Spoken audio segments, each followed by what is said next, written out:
मित्रों नमस्कार। मित्रों, चीन से हमें खतरा केवल सेना से ही नहीं है। जो हमारे लद्दाख और अरुणाचल का जो हिस्सा है, जिसको हम एलएसी कहते हैं, हिस्सा केवल वहीं हमें प्रॉब्लम नहीं है। एक बहुत बड़ा खतरा है जो हमारे सामने आ रहा है, और वो है जो चीन के ग्लेशियर पिघल रहे हैं। आपको लग रहा होगा कि ये कौन सी समस्या है। दरअसल ये समस्या उससे भी भयानक है।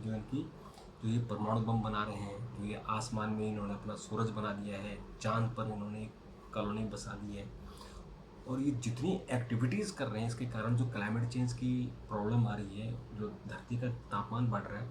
आपको पता है कि जो इसमें जो टेम्परेचर बढ़ रहा है और जो ग्रीन हाउस गैसों का जो उत्सर्जन हो रहा है, उसमें यूएस के बाद सबसे बड़ा जो देश है जो गैस उत्सर्जन कर रहा है, green house gases, carbon dioxide, वो चीन कर रहा है, और वो किसी के नहीं सुन रहा है। उसके अपने तरीके हैं, अपना काम कर रहा है। तो उसके कारण क्या हो रहा है कि जो वो दुनिया के लिए एक चुनौती बना हुआ है, प्रॉब्लम क्रिएट कर रहा है, उसके साथ ही एक बहुत बड़ी प्रॉब्लम उसकी खड़ी हो गई है।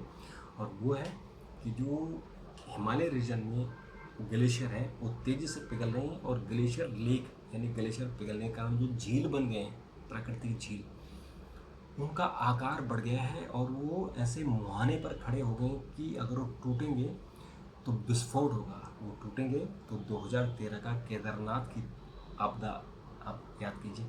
केदारनाथ, किसी ने सोचा था कि इतनी ऊंचाई पर ग्लेशियर का एक झील बनेगी और झील टूटेगी और फिर उसमें 10,000 लोग मर जाएंगे।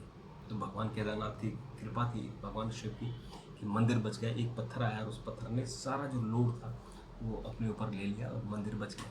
और मंदिर के आसपास के जितना मार्केट था, जितने लोग थे, सबको बहा के ले गए। और वही नहीं, केदारनाथ जी से लेकर और पूरा हरिद्वार तक कितने लोग उसमें बह गए थे। तो वही स्थिति हो गई है। अब इसमें जो सेंट्रल वाटर कमीशन है, उसने जो इसकी स्टडी की है, जो ग्लेशियर लेक, आपको पता है कि ये जो पूरे रीजन है, इसमें 902 ग्लेशियर लेक हैं और वाटर बॉडी है। इनकी मॉनिटरिंग हर साल होती है, और इसमें जो 50 हेक्टेयर से लेकर 10 हेक्टेयर तक, इन सबसे बड़ी जो झील है वो 50 हेक्टेयर से बड़ी है, और जो छोटी है वो 10 हेक्टेयर की है। अब उसमें जो जो समस्या की जो प्रॉब्लम है, वो प्रॉब्लम क्या आ रही है कि जो 5 ग्लेशियर लेक, यानी जो हमारे हिमनद हैं, उनकी की जो झीलें हैं, और जो 21 वाटर बॉडी है, उनका जो आकार है वो 50 हेक्टेयर से ज़्यादा है।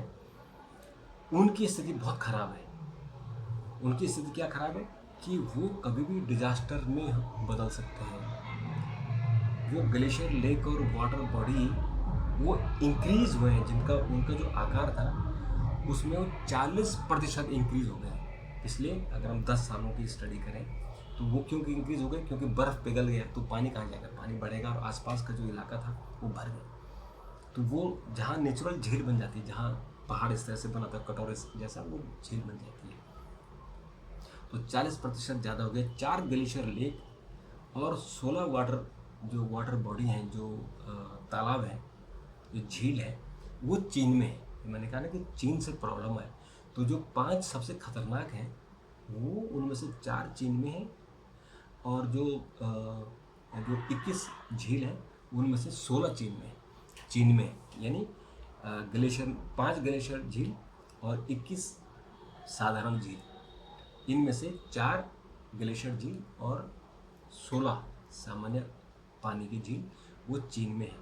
और वो जो बाकी हैं, वो एक जो है भूटान में है, जो एक वाटर बॉडी भूटान में है, और एक ग्लेशियर लेक और 4 वाटर बॉडी भारत में है, और जो ग्लेशियर लेक भारत में है वो सिक्किम में है। तो और जो वाटर बॉडी है वो लद्दाख में है, और वो लद्दाख में आपको पता ही है कि पेंगोंग सो लेक है, और उसमें ये ख़तरनाक है। और जो 50 ग्लेशियर लेक हैं, जिनका साइज़ 50 हेक्टर के आसपास है, उनमें भी 1 से लेकर 40% तक उनका भी आकार बढ़ा है। अब इसमें जो जो प्रॉब्लम एरिया है वो क्या है कि जैसे वो प्रॉब्लम का एरिया क्यों है, क्योंकि ये जो झील है, जो हिमालय रीजन में जो चीन की 4 झील है, एक भूटान की है, इनकी जो नदियां हैं ये ब्रह्मपुत्र को मिलती हैं।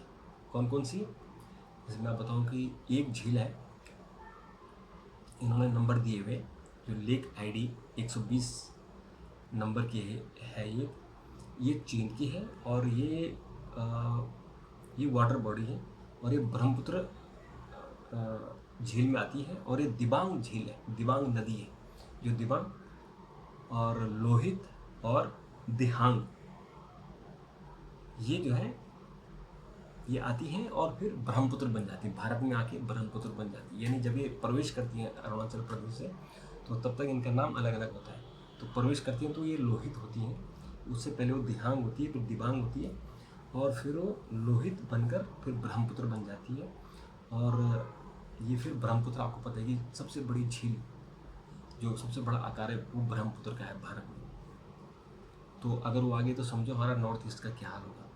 और नॉर्थ ईस्ट के अलावा आपका समझो कि बांग्लादेश तो पूरा बह जाएगा। और जो भूटान की झील है, वो जो है पोना तैंग, उसको बोलते हैं पुणे तसांग छू, ये भूटान में। और इसके अलावा और भी जो झील है, जो खतरनाक 4 झीलें चीन में, उसके अलावा और भी झीलें जो खतरनाक हैं। तो इसलिए चीन से हमें जो खतरा है वो केवल सेना का ही नहीं है, केवल उनके जो हथियारों से ही नहीं है, उनके जो इक्विपमेंट्स टेलीकम्युनिकेशन से ही नहीं है, उनके एप्लीकेशन से ही नहीं है, पानी की झील से भी है।